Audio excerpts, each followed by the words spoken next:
Hey, how you doing? I'm Scott. We're at it again. We're making a new video. This month we're going to show you how to lower a front end. This bike happens to be a 96 Softail. Most bikes out there, whether it be Harley, Customs, Metrics, sport bikes, pretty much all the front ends are done the same way. They're lowered the same way, so it'll all apply. At the same time, we're going to change the front wheel from a 40 spoke to a 60 spoke, put a new tire on it, put chrome lower legs on it, and a polished rotor and some chrome hardware and so forth. So let's have at it. Basically what we have to do is we have to disassemble the entire front end to do this. Once we have it off, we'll just set everything aside, you know. Keep it in the way.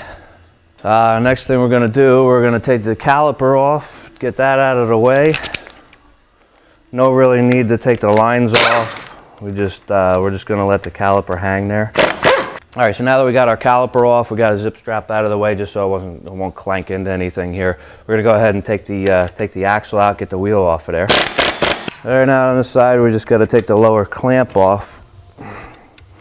It's easier to take the nut off of the other side first because this clamp actually holds the axle in place for you while you're doing that, so you don't have to hold it with a bar or anything. And then we can slide our axle out. So we got our axle, a couple of spacers, and our old wheel, which we're going to get rid of anyway. As I said before, we're going to put a nice 60 spoke wheel on here, and a polished rotor and stuff. Which is right over here. A lot nicer looking wheel, cleans things up a bit. It's a nice time to do this stuff. Obviously, we have the wheel off anyway. It needed a new tire, it was worn out, so now's the time to do that. So if we do these all at once, then we can save a bunch of labor on it. All right, so we'll just pop these off. At the same time, this bolt actually not only holds the light on this, but it holds it's the pinch bolt for the fork tube too, so it holds that. When we put this back together, that we use Loctite on everything, every bolt, and we also want to torque every bolt so we know everything is good and tight and won't come loose. Really important, especially on Harleys, because they vibrate a lot. Now that our pinch bolts are out of here for the lights, we can just take this nut off of the top, or bolt actually it is. Take that off now, and then we can slide the fork tube out. That slides right out of the front end. That's it, we slide them right out, and then our front end is disassembled. All right, so now that we got it out of our triple tree there, we can pull off this top nut that's on here. Be careful when you take this off because there's a spring inside of here and there's pressure. It's also filled with oil, so we don't want to dump this upside down. It's got an open top in it, so take the nut off, kind of just be careful because the spring's going to want to kind of pop when it comes out of there a little bit, like that.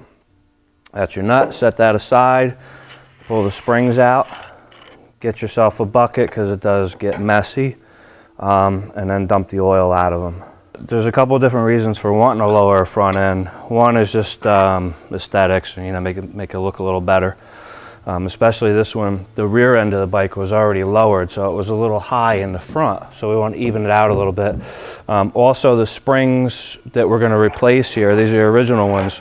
The ones that we're going to replace them with are a little firmer, and we can also put a little heavier weight oil in them. We'll get into that when we put them back together, but it's going to make it ride a little bit better and handle a little bit better. These tend to be a little bit soft and a little sloppy from the factory, so we're going to tighten that up a little bit. It's going to make it handle a little better too. All right, so we want to clamp the bottom of the tube in a vise. Be sure to use a towel on there not to scrape it up. And then the dust boot, we just kind of got to get under it with a little screwdriver, kind of work it loose. Again, be careful not to scratch this stuff up, especially the tube itself. If you scratch it, it's not going to seal properly. We can pop that off, put that aside. There's a clip inside of here. Again, we need a little screwdriver for it. We'll just go in there and kind of pry one end of it out, work it around. You can pop the clip out. So then we want to flip them over. There's a bolt in the bottom of this that we need to take out to disassemble the fork tube. So you want to hit that with an air gun. Crack that loose, pull the nut out. Will be some oil that comes out of there too. It's a little bit messy, but just make sure you got a pan around. Now that we have this disassembled on the bottom here, we got our fork tube is actually loose from here.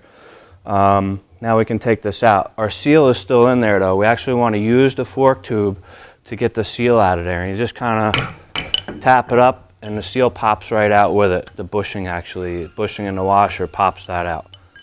Inside the tube we want to take, there's a piston in there too that we need to get out. There's also a spring in the bottom of it that we're going to want to get out. We want to clean these out and everything. So just dump them out. Again, just make sure you keep them in order so you know which way they go and stuff. Set that aside. We're going to be reusing that, and we're going to be reusing this tube. All right, so now we got everything disassembled. We're going to go ahead and clean everything up, get all the oil out of everything, get everything organized and put it back together, and then we'll come back in a minute and put everything back together.